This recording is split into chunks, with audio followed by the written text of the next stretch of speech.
Right, I'm going to do the impression at the start and get it out the way. What's up, Jack? There we go. On to the review. Let's see. Game on! Hello and welcome to this video review of Looney Tunes Wacky World of Sports by Bantam Games from publisher Game Mill Entertainment. You're looking at the PS5 version of the game, but it's also available on Xbox One and Xbox Series consoles, PlayStation 4, Nintendo Switch and PC. A family sports title like this needs to be accessible, easy to control and immediately gratifying, and this game actually does all of that decently well. It doesn't quite have the sheen of quality you might expect from PlayStation 5, but it has also got to run on Switch, so that's perhaps understandable. Even so, it's a competent and playable sports game. While it doesn't feature the voice talents of the inimitable Mel Blanc, we do at least get the real current voice of Bugs & Co., Eric Bowser, who does an impressive job of recreating famous characters like Bugs Bunny and Daffy Duck. The game itself comprises 4 sports, namely soccer, tennis, golf and basketball. So let's go through them each in turn. In soccer, it's 4v4, though you don't control the goalkeeper, instead switching between your 3 outfield players with the triangle button. You can shove opponents off the ball, store up shots and even perform limited use unblockable strikes by performing a quick button matching QTE sequence once you've filled up your special bar enough. Won't see this coming. That goalie didn't lay a finger on that ball. In tennis, the gameplay is actually quite a lot like Virtua Tennis from Sega, in that there's a charge system used to determine power and angle based on holding down the shot button once you've got your player in a position to return the ball. There are of course some Acme additions to the game, like sticks of dynamite to avoid, as well as a slow motion special move that drains that special meter.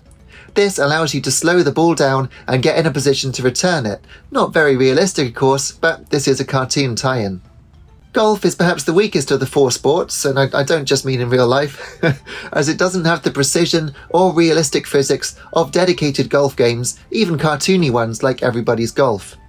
The ball seems to stick to the grass once it's landed and bounced a bit, so slopes actually mean very little, and there are some magic rabbit hole shortcuts that the computer seems to hit every time it tries, while just missing it a little results in you being called out of bounds. Even so, you can still win without winning due to the individualized scoring system. There are also some glitchy physics when putting, making this the most frustrating of the 4 sports, though there are some decent jokes in there, especially if you remember the cartoons fondly. I thought I saw a ball off course. I did see a ball off course. Finally, there's basketball, which is probably the most well fleshed out of all the games, offering 2v2 basketball action that's decently animated and reasonably solid, playing very similarly to the 16-bit classic NBA Jam. There are slam dunks to enjoy, a nice 3-pointer accuracy system where you have to hold the shoot button for just the right amount of time to pull off a perfect shot, and good presentation. There is a weird pause when the horn goes off to signal the end of each quarter, but that aside, this is a strong sports game. You can play all of these games with 1 to 4 players locally, though there's no online mode. Solo players can then attempt challenges off the option menu, which are a bit haphazard in feel, but offers some respite from the frantic action of the main mode. Speaking of which, the Ultimate Cup gives you a random run of the 4 sports, in turn, across various stages, my favourite of which is Seagoing Sam's pirate ship, which I think you'll agree looks rather lovely. Alternatively, Sports Mode gives you a chance to play just 1 discipline. And this mode also offers a tutorial and even a secondary advanced tutorial if you want to know about different shot types. It all works quite nicely, and you can turn off the button prompts at the bottom of the screen in the game once you get used to how it all works, which is cool.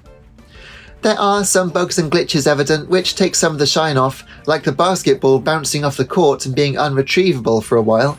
Some animations too seem to be lacking frames in some scenes, which may be cartoonish, but isn't in keeping with the rest of the visual style, so I wonder if it's actually a technical issue. It's also weird to see Yosemite Sam without his trademark guns, but I suppose that makes sense given this is a children's game. The various celebration and entrance animations loop way too quickly too, which is a pity because the actual delivery of the characters is pretty good here in 3D, though perhaps not quite in a way befitting of PS5's power. Overall then, this is a family-friendly game that's easy to pick up and play, with some all-time classic characters recreated reasonably well in 3D. It isn't as charming or as deep as other novelty sports games on the market, and lacks the precision of each genre's finest, but it's still a safe bet for a family-friendly gift for a child, though not one that's too young, mind. It is a little complex. As for me, it's not a game that I'd recommend to everyone, and it doesn't quite reach the heights of the likes of Mario Strikers on Switch, which I also reviewed on this channel, so I give this game 3 out of 5 stars. We have our final score. Well, thank you so much for watching. If you enjoyed this video, please hit like and subscribe. I'm focusing more on my channel at present, and I have a new video series called Sega Sundays, where I revisit a classic Sega game each Sunday at 8 AM British time. Please leave a comment, say what you like or don't like about this game, and I'll do my best to read them all. Thanks so much for stopping by, and I hope to see you again soon. Cheers. Ooh, let the ball go.